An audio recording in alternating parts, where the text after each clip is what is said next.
guess it could be like turned a little. What if you built her like a balcony she could walk up to? So I have this drywall insulation sheeting here that I was using for some other projects, but it's a nice material to kind of build stuff out of and then foam around, like a skeleton of the enclosure. So I don't have any plans, I'm just gonna start cutting and hope it looks kind of cool. I don't want to like waste it. It was cheap though, so it's not the end of the world. Let's see, which side should I start on?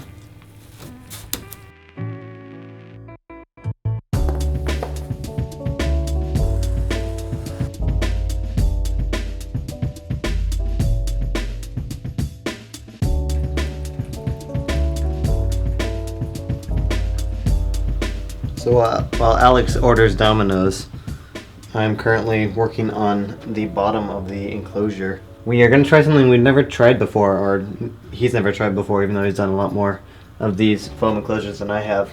We're going to try to actually build a terrain. So what we've done is we've made a sheet of the entire bottom, and then we're actually going to, we cut it into different pieces. We're actually going to use these different pieces as sort of like different land plates, and then adjust them to different heights and angles to kind of simulate some sort of terrain on the bottom of the enclosure.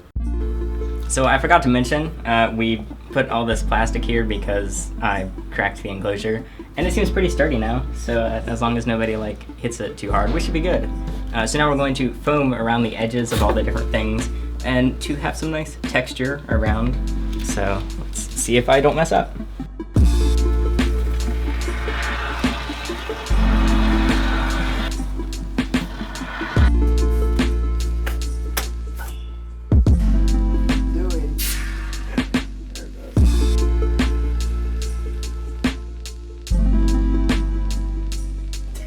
No.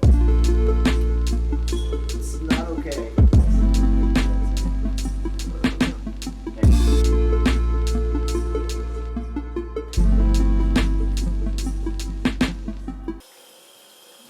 My hands are horrible. But hey, my hair looks good right now. This is so disgusting. Okay, it's the next day now. The foam is all expanded. The next thing I'm going to do is just go ahead and touch up a couple things over here. Most of the touching up will be after I foam everything and get all the mountainous stuff into place. But first I'm just going to go ahead and cover this white part to make sure I can do it well. So I'm just going to silicone it and stick a bunch of dirt to it.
Well, look at that.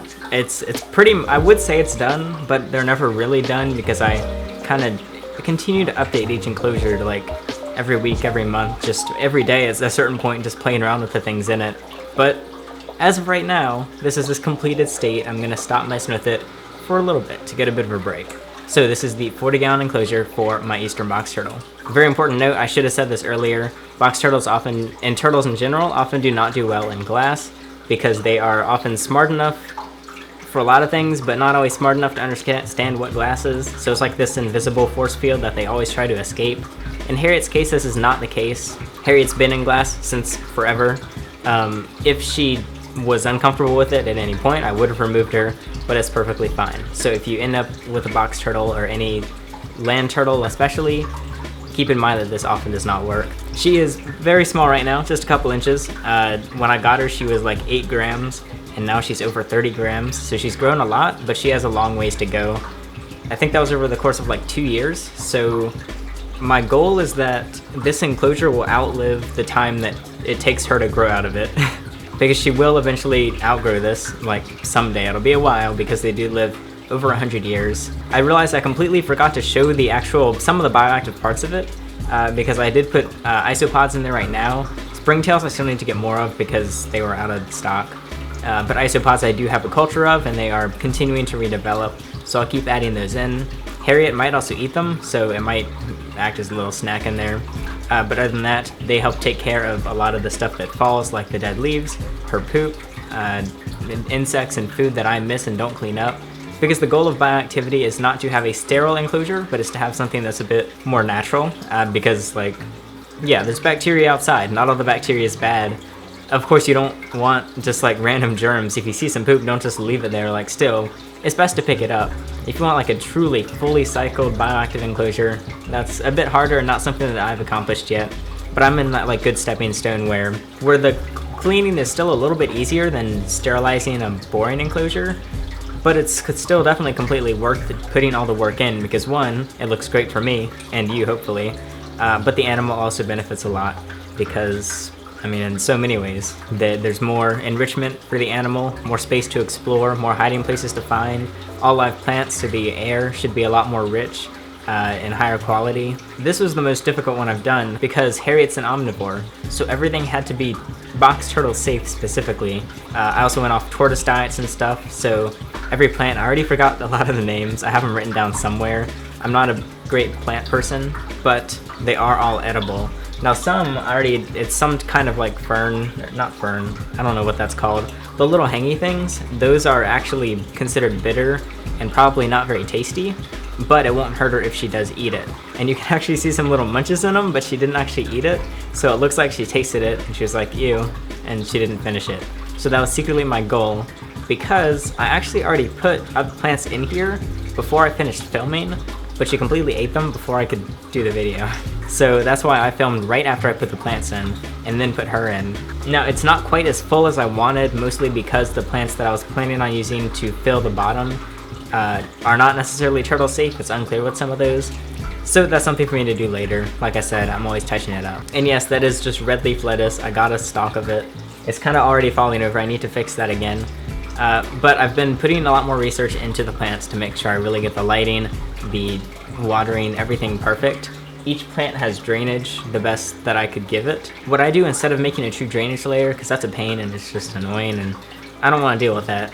Instead, what I did is I put each plant into a pot with its own drainage so that it does not get overwatered or drown. And of course, ZooMed is the main people or company that actually helped me make this thing, because I'm using Eco Earth, Reptibark, which I guess I'm into the Reptibark.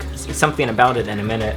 The fountain is by ZooMed, which is still kind of iffy. Fountains tend to be with the filters, I get like dirt in them, so it stopped working for a couple hours, but then it came back on. And it might just be low in water. And I think a couple of the cork pieces are ZooMed. I also just got some from Repticon. Of course, the LED UVB panel is a nice big ZooMed thing. I love those. I have a lot of them now because they're just so nice, which I highly recommend them. I've used them for almost 2 years now and they're still working wonderfully. Oh yeah, the heating sources. A ceramic bulb and a ceramic thingy. And it was actually a bit too warm during the summer because I started this in the summer, but now it's fall. And it's cooling down, so I'll probably add those in for a nice little warm spot for her. So you don't see that right now. Everything's linked below that I used with a kit. I'm not sponsored by ZooMed, but obviously they sent all the stuff over, so I guess I have to legally say that? I don't know. But I mean, I really like ZooMed anyway. I've used them for like 6 years, and I've only gotten to do videos with them for like 2 years, so. But the Reptibark, it was very weird, because the very first time I opened the bag, I hadn't used Reptibark before, and it smelled really weird. I have a clip of me smelling it. I cut off what I said. But what I said is, it smells like mite spray. It was like this really strong chemical. I was like, well, I'm sure it's fine. Like, it smells like a chemical that I use with reptiles, and it's reptile safe. But it turns out Harriet was just not a fan, and the smell kept getting stronger. So I asked ZooMed about it, and they were like, it's not supposed to smell like that. They sent a new bag, and it was perfectly fine. It smelled like natural wood, no chemical smells. So, yeah, just so you know, if you ever get a bag of Reptibark and it smells like chemicals, it's not supposed to. It should have a nice natural wood smell to it. And then I got a new bag, smelled great, put it in, and she was fine with it. So Reptibark is all good now. It's a nice layer of Eco Earth and Reptibark. The plant doing the best so far is the aloe vera all the way in the back.